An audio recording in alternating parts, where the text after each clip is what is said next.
Chapter 4, Building the First Colonies.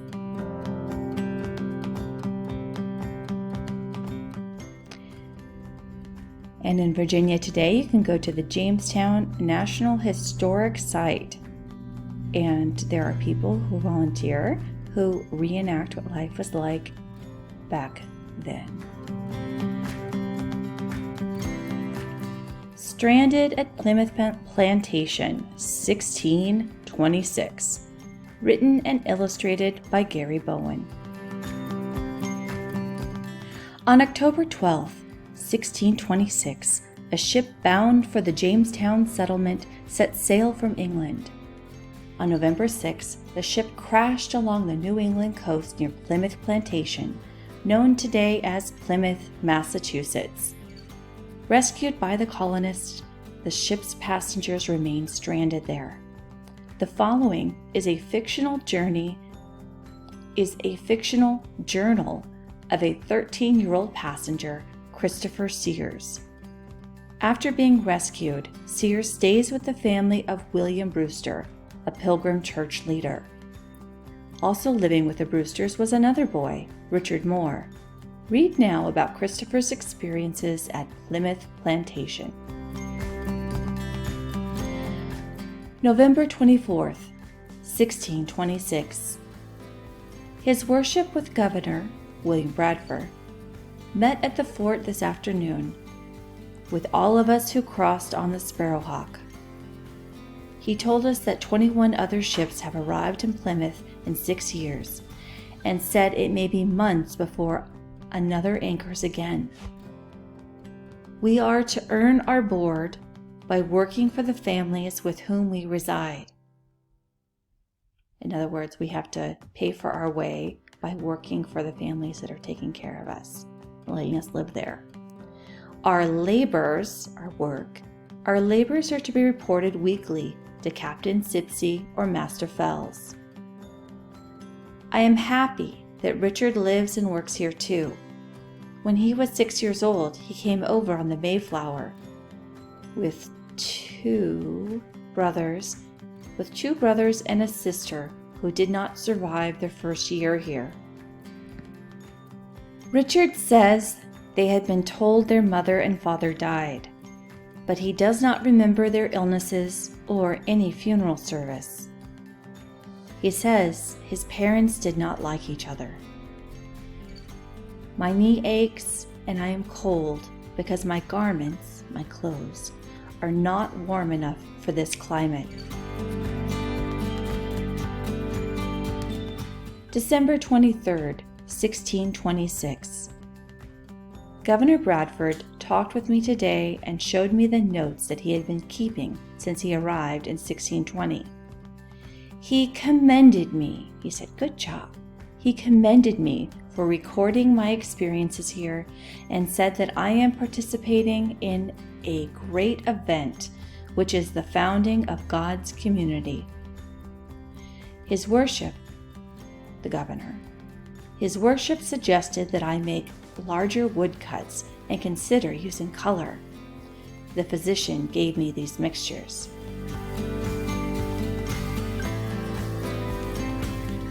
December 30, 1626. I was measured for new woolen breeches, pants, as my old ones are too small. The mistress plans to sew them from fabric that once was her skirt. She will re-dye the cloth with agrimony roots and nutshells because all textiles are imported and are difficult to come by here. And they're imported from England. It is surprising that I have seen no spinning wheels or looms in Plymouth since they are so common in England. Now remember, there's no Walmart, there's no Gap. If you want clothes, you have to learn how to make it or afford paying somebody who knows how to make it. So they actually make their own thread and then loom the threads together to make cloth and then make their own clothing. January 23rd, 1627. Master Brewster will include me in his tutoring of Richard Oceanus Hopkins, who was born aboard the Mayflower, and Peregrine White, who Master Brewster says is the first Anglo-Saxon born in New England. We had cold eel pie in a coffin for dinner. Doesn't that sound good? February 3rd, 1627.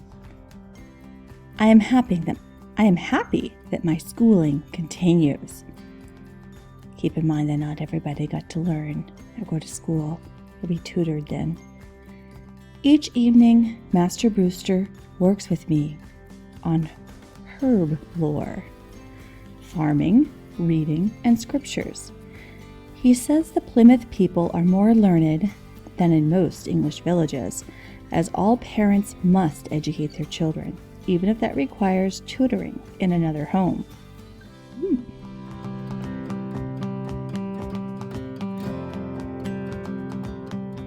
March 3rd, 1627. I was with a group of men organized by the governor, cutting timbers in the forest. Indians approached us, wanting to trade some furs, 3 turkeys, and a deer for grain. His worship, the governor, agreed to the barter, the trade, and the Indians will receive a bushel of corn.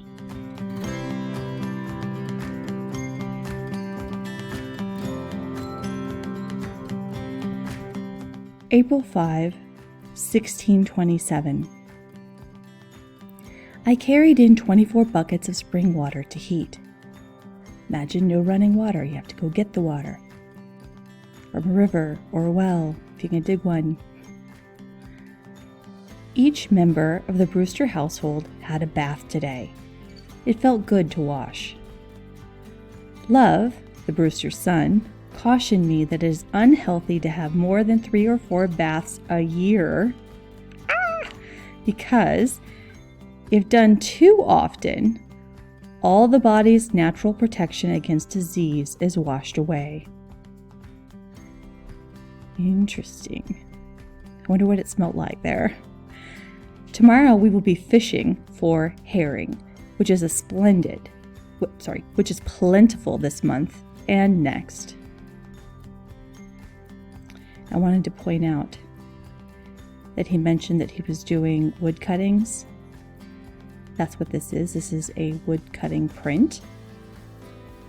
So if you've ever done any stamping with a rubber stamp, it's the same principle, except you have to whittle away the parts, right? And then apply color and then stamp it to make a picture.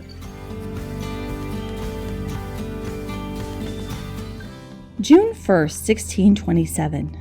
Because Master Brewster predicts rainy weather is coming, we worked doubly hard to sow our seeds for peas, beans, wheat, rye, barley, and turkey corn. Not all families have planted their crops yet. Mistress Priscilla Alden gave birth to baby John. Master John Alden, her husband, was very pleased. Love, the son, prepared mussels again, which are clams. July 1st, 1627. The weather has been hot and dry, and our garden has suffered. Richard and I carried buckets of water to give the crops a drink. Since there is no rain in sight, we plan to cut a field of grain tomorrow. After it is turned over to dry thoroughly in the sun, we will stack the barley in the shape of cones. I boiled seawater to replenish the Brewster's salt supply. Love says I'm growing like a weed. August 18, 1627. Today, when we returned from the Indian settlement, I learned that 2 barks had arrived from Jamestown to transport the Sparrowhawk passengers to Virginia. For me, it was not a welcome sight. So 2 questions for us to respond to. How did people at Plymouth Plantation get the things that they needed? And number 2, compare Christopher Sears' daily activities with your own. Write a paragraph about how they are alike and how they are different.